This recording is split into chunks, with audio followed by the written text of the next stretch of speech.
저희들 그 성령의 능력으로 부흥하는 교회, 그죠? 그 제목으로 그 키워드인 또 성령과 부흥과 교회가 무엇인지를 이제 그런 개념들을 지난 시간에 다뤘죠. 그래서 계속해서 그것을 다루면서 그 내용들을 또 이렇게 심화하고 확장해 나가면서 또 이렇게 말씀을 이렇게 알았으면 좋겠는데요. 우리가 그 성령, 부흥, 교회 이렇게 했었을 때에 여러분 성령이 뭘까 했었을 때는 여러분 기억나실 겁니다. 제가 처음에 서두에 그때 이야기했었죠. 최소한 14년 혹은 15년간 이 신학 공부만 하셨던 그 교수님께서 쓴 책의 서두에 보면은 성령 혹은 영에 대하여 말하는 것이 매우 어려운 일인 것 같다라고 이야기해요. 그렇죠? 그래서 우리가 성령에 대해서 아는 것 같기도 하고 또 모르는 것 같기도 하고, 그렇죠? 또 성령의 역사가 있는 것 같기도 하고, 그리고 또 때로는 그 어떤 성령의 일하심이 평소와는 다른 모습 때문에 우리가 또 부담스러울 때도 있기는 하죠. 여러 가지 모습들이 있는데 그러다 보니까 이렇게 규정하기 어렵기도 하죠. 그리고 그때그때 어떤 관점에 따라서 또 시대적 상황에 따라서 또 달라지기도 합니다. 그것도 바라보는 시선들이. 그래서 요즘은 아마 굉장히 뭐랄까 이렇게 뭐랄까 현실적이에요. 그렇죠? 그래서 지난번에도 한번 이야기했었죠. 어떤 이렇게 안수받고 일어나고 깨어나고 이러한 모습들이 요즘에 또 현대인들은 조금 부담스러워하는 이런 모습들도 있기는 해요. 그렇죠? 기도하고 안수하고 어떤 기도원에 하는 그 기도 모습들이, 그렇죠? 좀 부담스러울 때도 있기는 하죠. 어찌됐든 그런 모습인데, 그래서 우리가 최소한 성령하면 일단 하나님의 영이죠. 하나님의 영이고, 그리고 보혜사, 돕는 자, 위로자, 중재자로서의 그런 어떤 성령, 그 하나의 어떤 개념을 여러분들이 가졌으면 좋겠고, 또 하나는 뭐냐면 여러분 고린도전서 12장 3절의 하반절의 말씀처럼 성령으로 감동하지 않고서는 아무도 예수님을 주님이라고 말할 수 없는 거야. 그렇죠? 여러분들께서 예수를 주로 신해요. 여러분이 예수를 고백해요. 그런데 성령께서 아니하고서는 여러분들이 고백할 수 없어, 온전히. 그러면 내가 정말 성령의 도움심이 있나? 내가 정말 성령의 그런 어떤 그 만남이 있나? 라고 했을 때는 잘 모를 수 있어요. 그런데 그럴 때에는 내가 예수님을 주로 고백하고 있구나 라고 한다면 성령이 나와 함께 하시구나 이렇게 생각하시면 될 것 같아요. 그리고 성령의 일하심은 뭐였습니까? 말할 수 없는 탄식. 성령의 그런 영향이 있다 그랬어요. 그러니까 그 로마서 8장 26절의 말씀처럼 이와 같이 성령도 우리의 연약함을 도와주신다 그랬어요. 그렇죠? 어떻게? 말할 수 없는 탄식으로. 그러니까 여러분들께서 신앙생활 하는데 내가 때로는 기도하지 않는 것들이 여러분들 가운데 이루어질 때가 있죠. 내가 기도하지 못했어. 그런데 우리에게 정말 필요한 것들. 내가 때로는 정말 기도했지만 때로는 응답이 늦어질 때도 있고, 그렇죠? 그런데 분명한 것은 여러분이 기도한 것, 그러나 기도하지 못한 것까지도 말할 수 없는 탄식으로 안타까워하시면서 여러분들을 우리 성령께서 돌봐주신 줄로 믿습니다. 여러분들이 계획하고 여러분들의 생각하고 여러분들의 행동하고 나아가는 것 같지만 하나님께서 우리를 주관하시는 것처럼 하나님이 말할 수 없는 탄식으로 우리를 만져주신다는 거예요. 내가 기도하지 않는 것 그까지도. 그래서 우리가 나중에 하나님 하셨구나 라고 우리가 감동하고 감사하고 하는 그런 일들이 있는 거죠. 오늘 또 그 은혜가 우리 안에 있기를 바라고요. 그리고 성령은 우리에게 영향을 준다 그랬어요. 영향을. 어떤 영향을 주냐? 우리를 회개케 하고 우리를 구별되게 하는 것들. 오늘 우리가 예배하면서 여러분들 가운데에 더 어떤 신앙이 더 깊어짐이 있기를 소망합니다. 그것은 뭐냐면 성령께서 함께 해주심으로 여러분 영향을 받는다는 거예요. 그리고 매번 예배를 드리면서 뭔가 느낌이 새로워지고 뭔가 좀 달라지고 뭔가의 관점이 달라지고 하나님이 말씀하셨을 때에 내가 들어지는 어떤 그런 생각들, 그런 깊이들 달라진다는 거죠. 그는 영향을 받을 수밖에 없어요. 하나님이 함께 하시지 않으면 모를까. 하나님이 함께 하신다면은 그 영향을 받는다는 거예요. 그래서 성령을 좀 그렇게 여러분들이 이해하셨으면 좋겠어요. 그리고 우리가 부흥과 교회를 이야기할 때도 마찬가지였죠. 부흥은 오늘 또 다루겠지만 우리가 생각하는 그런 어떤 양적인 것, 늘어나는 것, 확장하는 것, 그것이 온전히 본질은 아니었어요. 그렇죠? 그래서 오늘 부흥을 좀 다룰 거고, 그리고 교회도 마찬가지죠. 여러분, 우리가 교회를 이야기할 때 계속 이야기하지만 교회는 이곳이 교회이지만 이것은 예배당이지요. 그렇죠? 예수를 믿는 사람들의 모임이 교회인 줄로 믿습니다. 그러니까 예수 믿는 여러분 한 사람이 교회고 예수 믿는 우리가 교회라는 거야. 그렇기 때문에 교회를 묵상할 때 가장 먼저 묵상해야 될 게 바로 예수 그리스도. 아멘. 그렇지 않고서는 교회를 이야기할 수 없어요. 맞아요. 오늘 우리 교회에 오늘 처음 나오신 분들도 있고 또 교회를 또 여러 번 나오신 분들도 있죠. 그런데 오늘 우리가 예배드린 이곳은 하노이 샘물교회. 하노이 샘물교회가 어떤 곳이냐라고 이야기했을 때 그래요. 인원이 몇 명이고 또 예배를 어떻게 드리고 또 목사는 이런 사람이고 또 어떤 프로그램이 있고 또 어떤 공간이고 또 교회에서 어떤 일들을 가지고 어떤 비전을 가지고 그렇게 이야기할 수 있을지 모르겠으나 정작 교회를 이야기할 때 정말 이곳에 예수 그리스도가 있는가? 정말 이곳에서 예수 그리스도를 찬송하는가? 정말 이곳에서 예수 그리스도에서 깊이 있게 고민하는가? 정말 이곳에서 예수님을 바라보고 나아가는가? 정말 그러한 교회인가? 정말 그러한 모임인가? 그러한 공동체인가? 이것이 되었을 때에 이런 것을 묵상했을 때에 교회가 이런 곳이구나 라고 우리가 바라볼 수 있는 거죠. 여러분 교회를 생각할 때에 예수님을 먼저 생각할 수 있는 저 여러분 될 수 있기를 바랍니다. 그리고 정말 오늘 예배드리는 이곳 가운데에 온전히 예수 그리스도가 있기를 정말 여러분들이 중보해 주시기를 부탁을 드립니다.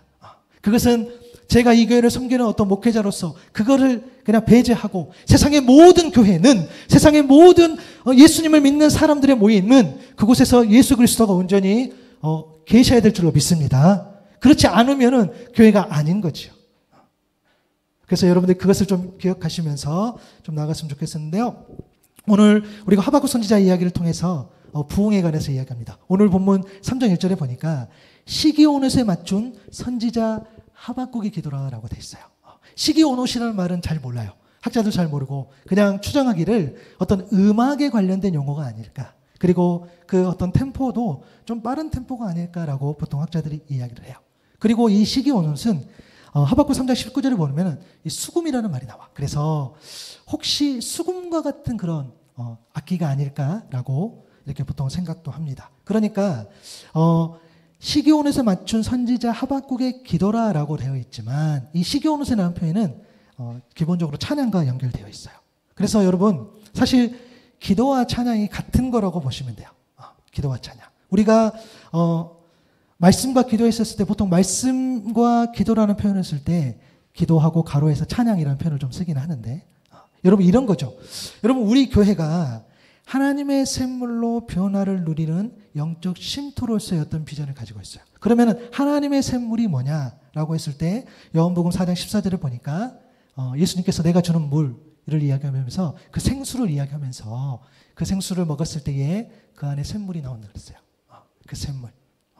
그리고 요한복음 7장 38절에 39절에 보니까 그 샘물, 나를 믿는 자의 성경 이름과 같이 그 배에서 생수의 강이 흘러나오게 하는데 이는 그를 믿는 자들이 받을 성령을 가리켜 말씀하신 거라고 했어요. 그래서 우리가 성령의 역사를 이야기할 때 그러니까 하나님의 샘물은 곧 성령인데 그 성령의 역사가 곧 말씀의 역사라는 거예요. 왜? 말씀 안에서 이루어지기 때문에.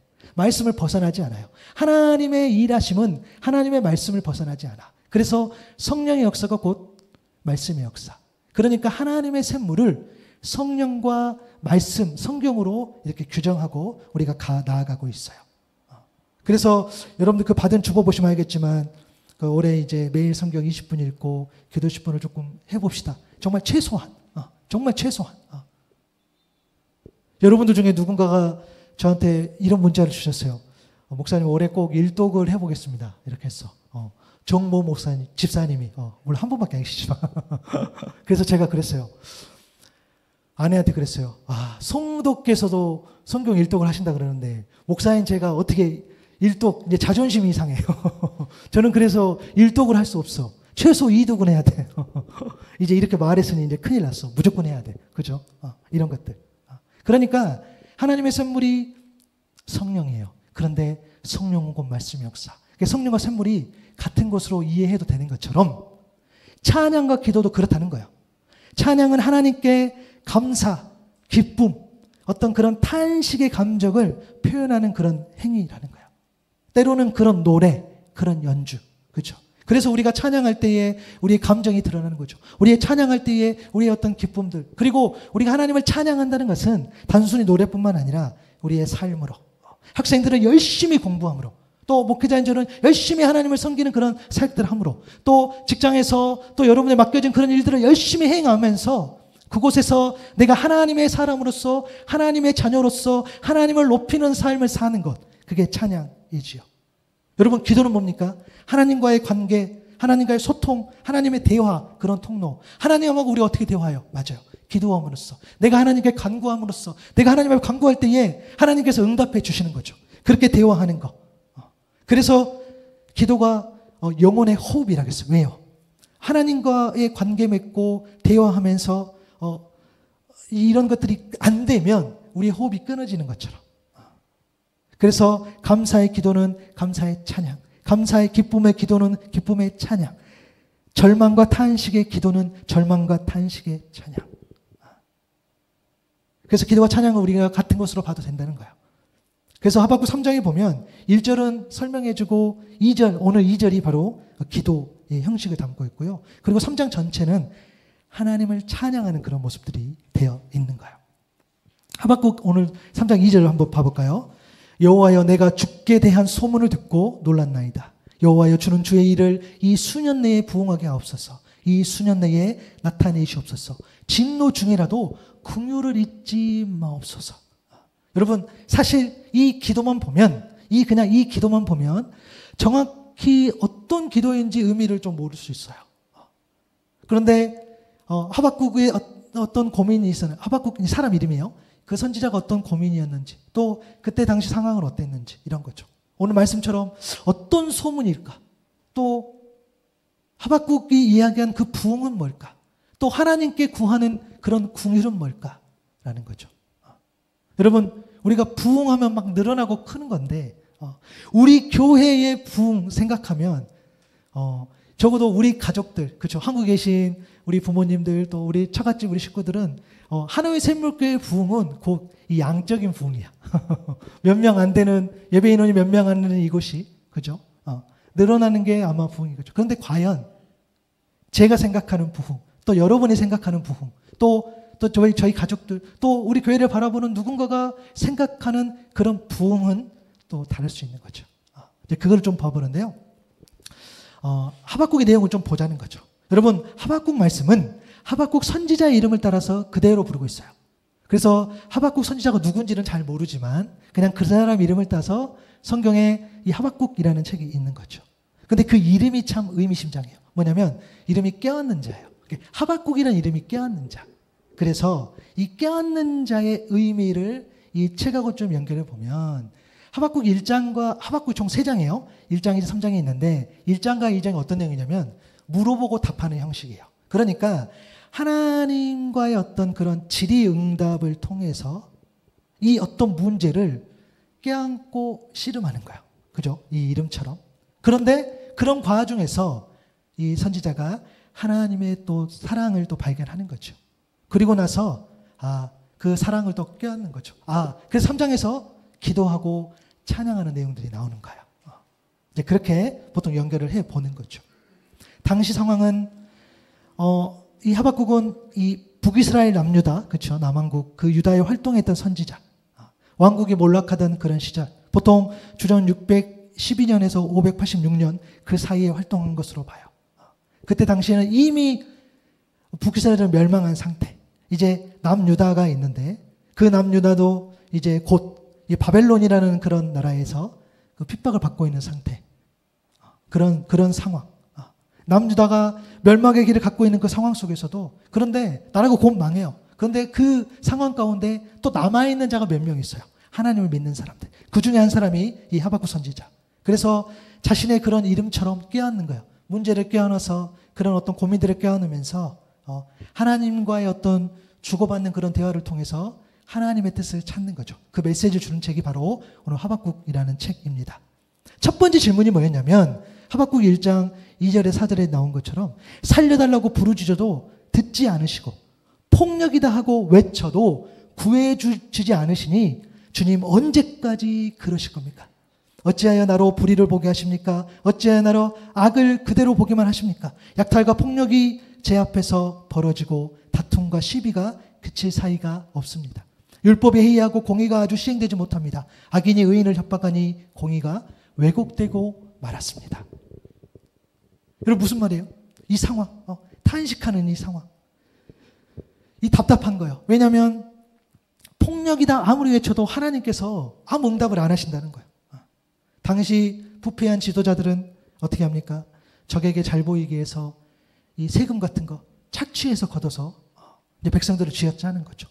또 하나님의 말씀을 전하는 거는 선지자들은 죽이고 핍박하고, 또 상류층 기득권자들은 비리로 약탈로 착취하고, 그리고 이 가나안의 우상뿐만 아니라 또 아수르라는 나라를, 그런 또 바벨론이라는 나라, 그런 나라들에도 우상을 받아서 전부 우상 숭배하고 하나님의 백성이라는 어떤 그런 정체성을 상실하는 그때에 도대체 하나님, 도대체 왜 그런 악함이 있고 폭력도 있고 아픔도 있고 정말 그런 우상 숭배가 가득하는데 왜 하나님 가만히 계십니까? 왜 하나님 그것을 심판하지 않으십니까? 라는 질문을 하는 거예요. 근데 하나님 그 질문에 뭐라고 대답하시냐면, 너희들이 도저히 믿지 못할 그런 일들을 일어날 것이다 라고 이야기해요. 그러면서 뭐라고 이야기하냐면, 하박국 1장 6절에 보니까 보라 내가 사납고 성급한 백성 곧 땅이 넓은 곳으로 다니며 자기의 소유가 아닌 거처들을 점령하는 갈대아 사람을 일으킨다고 했어요. 그러니까 어떤 한 사람, 어떤 한 민족을 일으킨다고 하나님이 답변을 해 주시는 거예요. 이 갈대아는 곧 바벨론을 이야기해요. 성경에 보니까 표범보다 날쌔고 굶주린 늑두보다 사납고 먹이를 덮치는 독수리처럼 날쌔게 날아온다 라고 했어요. 그들이 어떻게 하냐면 하박국 1장 9절 10절이에요. 그들은 폭력을 휘두르러 오는데 폭력을 앞세우고 와서 포로를 모래알처럼 많이 사로잡아 갈 것이다. 그들은 왕들을 업신여기고 통치자를 배울 것이고 견고한 성도 모두 습격이고 흙 언덕을 쌓아서 그 성들을 점령할 것이다 이야기해요. 바벨론이라는 나라를 일으켜서 내가 그 나라를 심판할 것이다 라고 하나님 이야기했어요. 그러니까 하나님 왜 이 상황까지 오게 된 겁니까? 라고 선지자가 질문했을 때에 하나님이 그것을 심판한다고 이야기를 해요. 그런데 그 답변을 받고 또 한 번 하박국이 선지자가 물어봐요. 어떤 질문하냐면 1장 13절하고 17절인데요.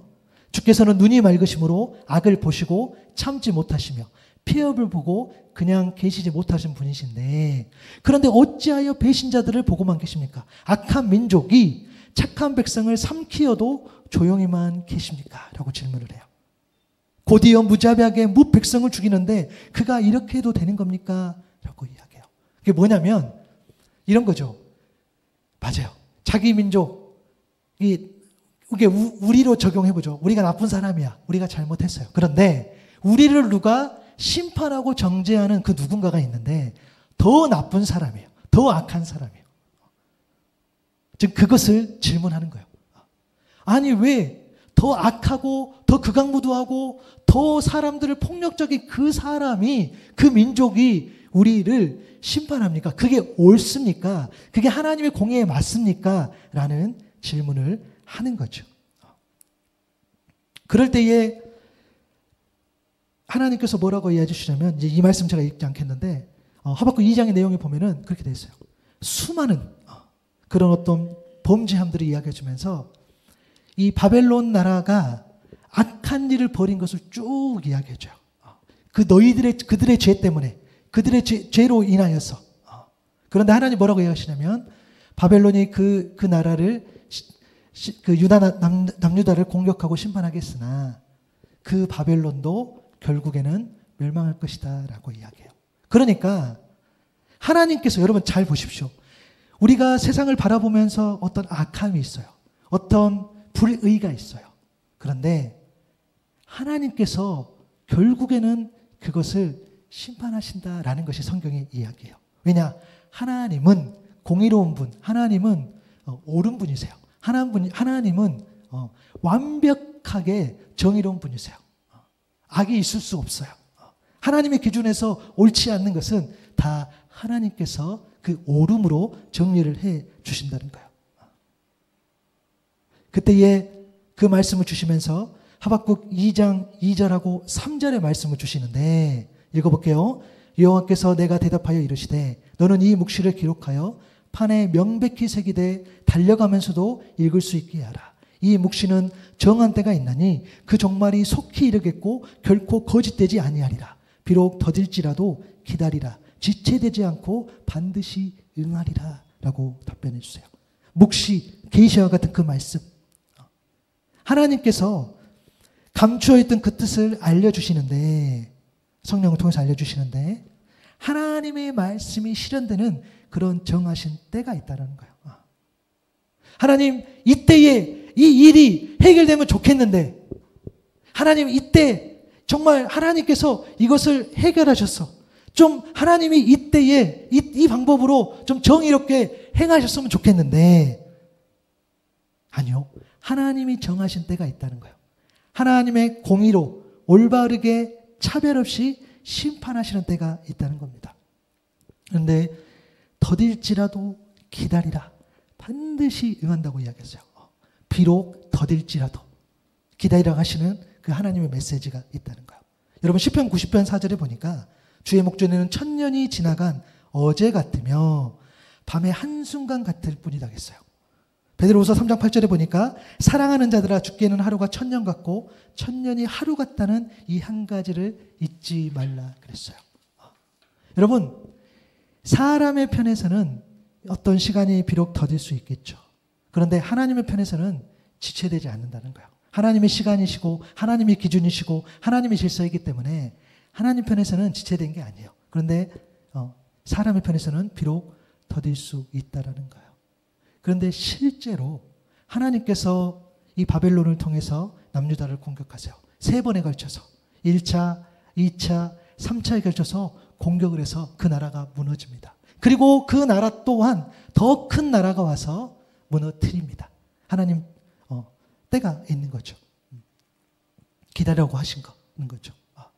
여러분, 이 질문, 물론 하박국의 이 질문이 우리 안에 조금 더 이렇게 뭐랄까 우리 실제의 삶 가운데 좀 멀 수는 있을 것 같아요. 왜냐하면 마치 이 민족을 바라보며 마치 이 세상을 바라보며 어떤 공의로와 정의를 이야기하는 것 같은데 여러분, 이 말씀 우리에게 동일하게 적용해요. 한번 좁혀보는 거죠. 여러분, 이런 질문할 수 있을 거예요. 하나님, 어찌 저에게 이런 일이 일어날 수 있습니까? 어찌 저에게 이런 아픈 일, 어찌 저에게 이런 가슴 아픈 일, 슬픈 일, 일어나지 원치 않은 일, 고된 일, 이런 일이 나에게 일어날 수 있습니까? 이런 질문을 할 수 있어요. 마찬가지로 어찌 세상에 이런 일이 일어날 수 있겠습니까? 여러분도 다 아시겠지만 우리 한국에는 정말 정치적인 큰 이슈가 있죠. 또 어떤 비행기 사고로 많은 분들이 또 생명을 잃고 우리가 질문할 수 있잖아요. 하나님, 어찌 그런 일이, 하나님, 어찌 그 생명을 하나님 그렇게 하실 수 있습니까? 여러분, 우리 그럴 때 있잖아요. 의로운 사람이 고난받는 거 싫어요. 그런데 악한 사람이 막 형통하고 잘 되는 거 그것도 싫어. 그렇지 않나요? 그런데 그런 일이 있는 거예요.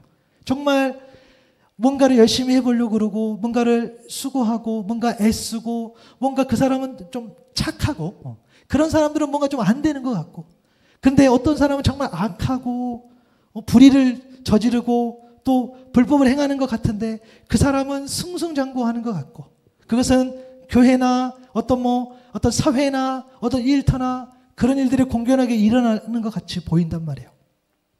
정말 힘든 상황 속에서 어렵게 신앙을 지키는 사람이 있는가 하면 정말 편한 상황 속에서 쉽게 신앙을 저버리는 사람이 있다는 거예요.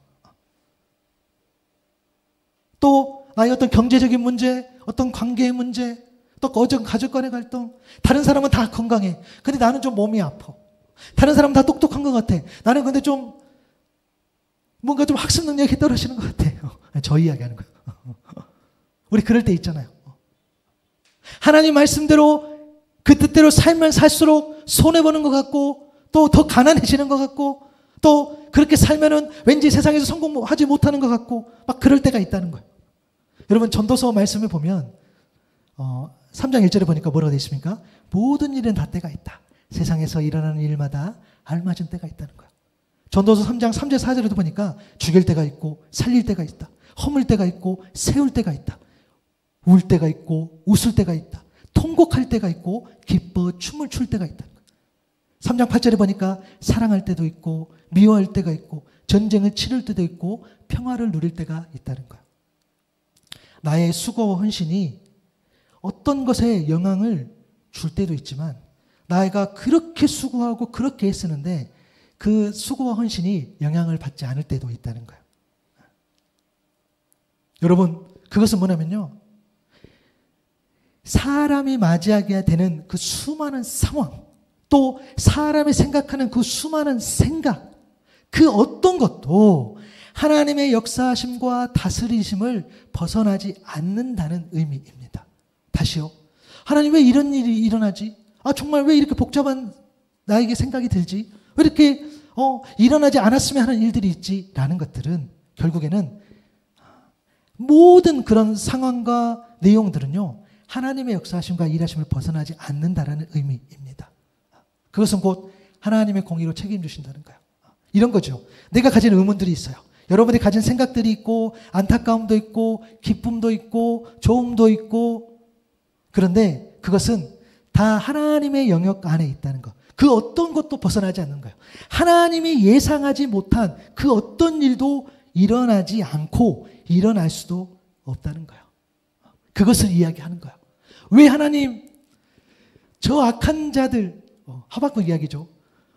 우리가 악한 것을 인정하는데 어떻게 우리보다 더 악한 사람을 통해서 우리를 더 힘들게 할 수 있습니까? 라는 그 질문 앞에. 그죠? 하나님 내가 그렇게 수고하고 헌신할 때 있고 내가 하나님만 붙잡을 때가 있는데 내가 하나님만 의지하고 있을 때가 있는데 어찌 하나님은 내 기도도 안 들어주시는 것 같고 왜 나와 함께 해주시지 않는 것 같고 라는 그때에 그것은 하나님의 어떤 생각들 그 영역을 벗어나지 않는다는 의미입니다. 하나님 주권에 다 있다는 거예요. 하나님 여전히 그걸 이야기하시는 거예요. 네가 아무리 생각하고 네가 아무리 그렇게 바라본다 할지라도 그것은 내 상황 가운데에서 벗어나지 않아. 그것은 내 계획 가운데서 벗어나지 않아. 그 이야기를 하신 거예요. 여러분 그래서요. 제가 이 말씀 묵상하면서 마태복음 산상수훈이 생각났어요. 여러분 마태복음 6장 25절 26절에 보니까 내가 너희에게 이르노니 목숨을 위하여 무엇을 먹을까 무엇을 마실까 무엇을 입을까 염려하지 말라고 하셨어요. 목숨이 음식보다 중하지 아니하고 몸이 의복보다 중하지 않다 그랬어요. 그러면서 26절에 뭐라 했습니까?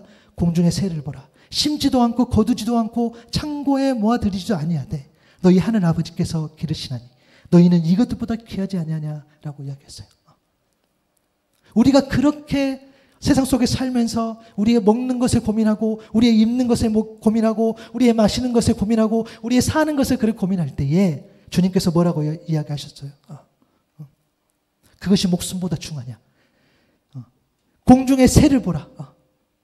그들은 그렇게 하지 않아. 그들은 그렇게 먹을 것과 마실 것과 입을 것을 고민하지 않아도 그 하물며 그 공중의 새도 내가 키우는데 내가 핏값으로 산 너희들 내가 정말 사랑하는 너희들 내가 너희들을 책임지지 않겠냐. 내가 너희들 내 계획과 내 상황 가운데에 내 일하는 그 역사 가운데 너희를 두지 않겠냐라고 이야기하시는 거죠. 그래서 마태복음 6장 33절에 그런즉 너희는 먼저 그의 나라와 그의 의를 구하라. 그래야만 이 모든 것을 너희에게 더하신다라고 이야기하시는 거예요.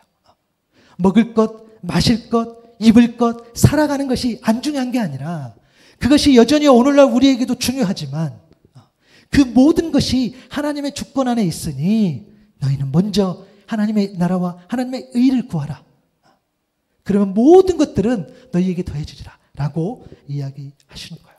그러면 우리는 이런 결론에 이를 수 있어요. 도대체 하나님께서 하박국을 통해서 또 우리를 바라보시면서 이런 어떤 고민들, 이런 질문들, 우리가 예상하지 못한 그런 어떤 상황들과 그런 생각들과 그런 현실들을 우리에게 보여주시면서 왜 우리가 그런 의문이 들까? 우리가 왜 그런 고민이 들면서 우리가 헤아리지 못한 일들이 있을까라고 했을 때는 하나님 여러 가지로 생각할 수 있겠으나 하나님의 뜻을 우리 분명한 것은 뭐냐면요. 의인이 온전하게 살아가는 방법을 주시려고 하는 거예요. 하박국 2장 4절 말씀 한번 볼까요? 보라 그의 마음은 교만하여 그 속에서 정직하지 못하나 의인은 그의 믿음으로 말미암아 살리라. 아멘. 여러분, 이게 뭐죠? 어떤 사람이 있는데 그 사람이 무엇을 믿는지 알게 되면 그 사람이 어떤 사람인지 우리가 알게 되죠. 왜냐하면 무엇을 믿느냐에 따라서 그 행동이 결정되기 때문입니다. 의인은 믿음으로 사는 것이죠. 믿음이 있는 자가 곧 의인인 줄로 믿습니다. 의인은 사람이 생각하는 그런 자격을 갖추는 자가 아니라 오직 믿음이 그 의인의 증거라는 거예요. 그러니까 어떤 상황 가운데 있어도 그 상황 가운데 결국에는 믿음이 있느냐 없느냐가 관건이에요. 왜냐하면 상황은 바뀌잖아요. 여러분들이 아무리 노력하고 아무리 했어도 어떤 상황들은 바뀌지 않아요. 우리가 어떤 수고와 노력을 하지 않는다고 해도 하나님의 뜻과 하나님의 때가 있고 하나님의 방법대로 진행이 된다면 어떤 상황들은 또 바뀌기도 해요. 그 가운데서 흔들리지 않고 변화되지 않아야 하는 것은 바로 우리 믿음이라는 거예요.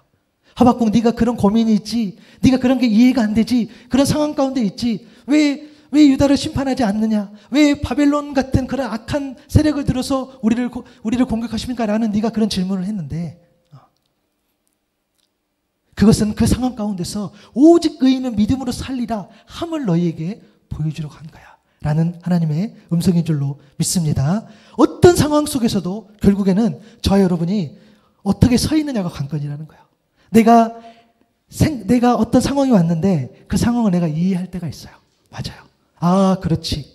이런 일이 이렇게 해서 일어나는구나 랄 때가 있고, 어떤 때는 내가 이해하지 못해. 아, 내가 하나님 왜 그렇게 하셨지?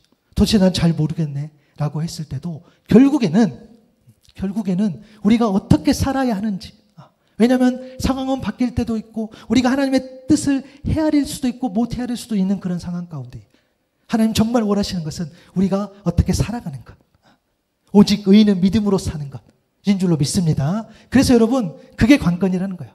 내가 어떤 의문이 들고 내가 어떤 어려움 가운데 놓여 있다 할지라도, 내가 그것이 받아들이지 못하는 그런 상황 가운데 있을지라도, 내가 어떤 경제적인 문제로, 관계의 문제로, 또 내가 어떤 일태의 문제로 내 가운데 힘든 어려움이 있다 할지라도 먼저 우리에게 중요한 것은 우리가 하나님을 향해 바로 서 있는 것, 그것이 중요하다는 거예요. 그렇게 서 있을 때에 비록 더딜지라도 반드시 응하는 그 하나님의 일하심을 볼 수 있다는 거예요. 무엇으로? 믿음으로. 아멘. 그래서 여러분, 하나님이 원하시는 것은 하박국의 그런 질문과 대화를 통해서 그의 믿음이 회복되시기를 원하셨어요.